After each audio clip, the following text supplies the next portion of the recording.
Hello friends, మనం ఈరోజు జీవిస్తున్న ఈ భూమి ఒకప్పుడు ఎలా ఉండేదో తెలుసా? అసలు మానవ జాతి చరిత్ర ఎక్కడ మొదలైంది? దేవుడు మనిషిని సృష్టించి ఒక అద్భుతమైన నందనవనంలో పెట్టాడు. అదే ఏదెను తోట. కానీ అంతటి పవిత్రమైన తోట నుండి మనిషి ఎందుకు వెళ్ళగొట్టబడ్డాడు? అసలు ఆ తోటలో ఏం జరిగింది? దేవుడు మనిషికి ఇచ్చిన బాధ్యత ఏంటి? ఆ తర్వాత వచ్చిన శాపం ఎలాంటిది?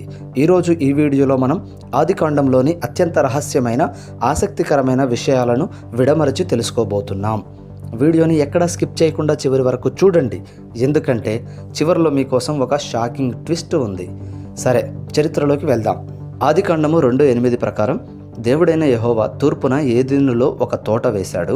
తాను మట్టితో నిర్మించిన మొదటి నరుడైన ఆదామును తెచ్చి ఆ తోటలో ఉంచాడు. ఆలోచించండి ఫ్రెండ్స్, అది ఒక సాధారణమైన తోట కాదు. అక్కడ ఆకలి లేదు, దాహం లేదు, రోగాలు లేవు, చావు అంతకంటే లేదు. అది భూమి మీద పరదేశు. అయితే దేవుడు ఆదామును అక్కడ కేవలం ఖాళీగా కూర్చోపెట్టడానికి ఉంచలేదు. ఆదికాండము 2:15 ఏం చెబుతుందంటే, దేవుడు నరుణ్ణి తీసుకొని ఆ ఏదెను తోటను సేద్యపరచుటకును దాని కాచుటకును అక్కడ ఉంచాడు. అంటే మనిషికి దేవుడు ఇచ్చిన మొదటి ఉద్యోగం ఏంటో తెలుసా? ప్రకృతిని కాపాడటం, తోటను చూసుకోవడం. ఇక్కడ కాచుట అంటే రక్షించడం అని కూడా అర్థం ఉంది. అంటే ఆ తోటలోకి ఏదో ప్రమాదం రాబోతుందని దేవుడికి ముందే తెలుసా? అందుకే కాపాడమన్నాడా? ఇక్కడే అసలు సస్పెన్స్ మొదలవుతుంది. ఇప్పుడు సీన్ మారిపోయింది. ఆదికాండము 2:19-20 ఒక అద్భుతమైన సంఘటన జరుగుతుంది. దేవుడు భూమి మీద ఉన్న ప్రతి జంతువును, ఆకాశంలో ఎగిరే ప్రతి పక్షిని నేల నుండి నిర్మించి ఆదాము వాటికి ఏ పేరు పెడతాడో చూద్దామని అతని ముందుకు రప్పించాడు. ఒక్కసారి ఊహించుకోండి ఫ్రెండ్స్, మీ ముందుకు ఒక పెద్ద సింహమో లేక ఒక వింత పక్షో వస్తే మీరు ఏం చేస్తారు? భయపడతారు కదా. కానీ ఆదాము భయపడలేదు. అతనిలో దైవికమైన జ్ఞానం ఉంది. జీవమున్న ప్రతిదానికి ఆదాము ఏ పేరు పెట్టాడో అదే దానికి స్థిరమైన పేరు అయిపోయింది.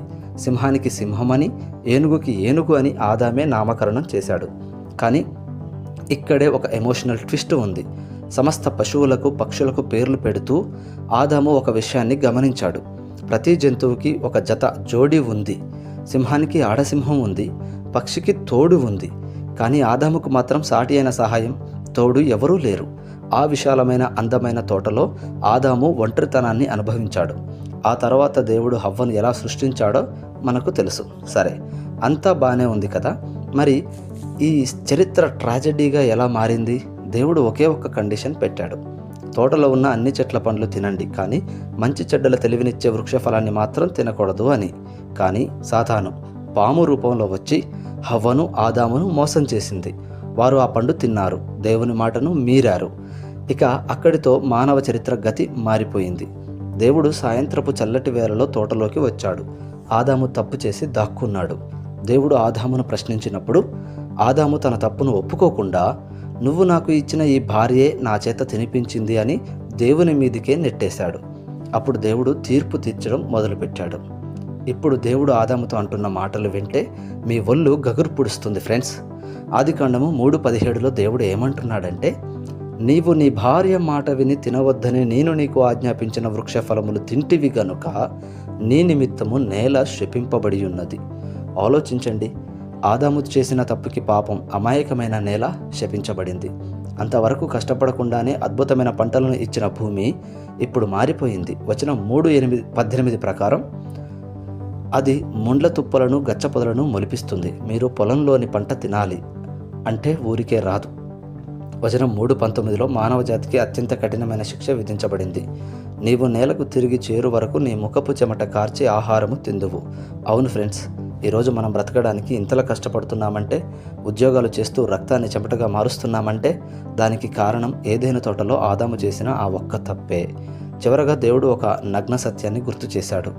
నీవు మన్నే గనుక తిరిగి మన్నైపోదువు. అంటే మనిషికి మరణం సంభవించింది. ఇక చివరి ఘట్టానికి వచ్చాం, క్లైమాక్స్ సీన్. ఆదికాండము 3:23 ప్రకారం దేవుడైన యెహోవా ఆదాము ఏ నేల నుండి తీయబడ్డాడో ఆ నేలను సేద్యపరచడానికి అతన్ని ఏదెను తోటలో నుండి పంపివేశాడు. పంపివేయడం అంటే గౌరవంగా పంపడం కాదు ఫ్రెండ్స్. వచనం 3:24 స్పష్టంగా ఉంది. అప్పుడు ఆయన ఆదామును వెళ్ళగొట్టెను. దేవుడు మనిషిని తోటలో నుండి వెళ్ళగొట్టడమే కాదు, ఆ తోటలోకి మళ్ళీ ఎవరూ రాకుండా పటిష్టమైన సెక్యూరిటీ పెట్టాడు. అదేంటో తెలుసా? ఏదెను తోటకు తూర్పు దిక్కున కెరూబులను, శక్తివంతమైన దేవదూతలను తోట మధ్యలో ఉన్న జీవవృక్షమునకు పోవు మార్గమును కాపాడటానికి ఇటు అటు తిరుగుతున్న ఖడ్గ జ్వాలను, రౌండ్ తిరిగే మంటల కత్తిని నిలవబెట్టాడు. అంటే మనిషి అమరత్వాన్ని ఇచ్చే ఆ జీవవృక్ష ఫలాన్ని తిని పాపంలోనే శాశ్వతంగా బ్రతకకూడదని దేవుడు ఆ మార్గాన్ని క్లోజ్ చేశాడు. చూశారుగా ఫ్రెండ్స్, ఇది ఏదెను తోట అసలు చరిత్ర. దేవుడు ఎంతో ప్రేమతో మనిషిని సృష్టించి జంతువులపై అధికారం ఇచ్చి మంచి ఉద్యోగం ఇస్తే మనిషి చేసిన ఆ ఒక్క అవిధేయత వల్ల తోటను కోల్పోయాడు, శాపాన్ని తెచ్చుకున్నాడు, చివరికి మట్టిలో కలిసిపోయేలా మారిపోయాడు. ఆ ఏదెను తోట గేట్లు ఆ రోజుతో మూతబడ్డాయి. అయితే ఇక్కడ మీకు ప్రశ్న, బైబిల్ ప్రకారం ఆ ఏదెను తోట ఇప్పుడు ఎక్కడ ఉంది? అది నిజంగానే భూమి మీద నుండి మాయమైపోయిందా, లేక ఆ కెరూబులు మండుతున్న ఖడ్గం ఇప్పటికీ ఆ తోటను కాపాడుతూనే ఉన్నాయా? మీ అభిప్రాయాన్ని కింద కామెంట్ సెక్షన్లో ఖచ్చితంగా తెలియచేయండి. ఈ వీడియో మీకు నచ్చినట్లయితే వెంటనే ఒక లైక్ చేయండి, మీ ఫ్రెండ్స్ అందరికీ షేర్ చేయండి. ఇలాంటి మరిన్ని ఇంట్రెస్టింగ్ మిస్టరీ బైబిల్ టాపిక్స్ కోసం మన ఛానల్ని ఇప్పుడే సబ్స్క్రైబ్ చేసుకోండి. పక్కనే ఉన్న బెల్ ఐకాన్ నొక్కడం మర్చిపోకండి. Thank you for watching. Keep watching. Bye bye.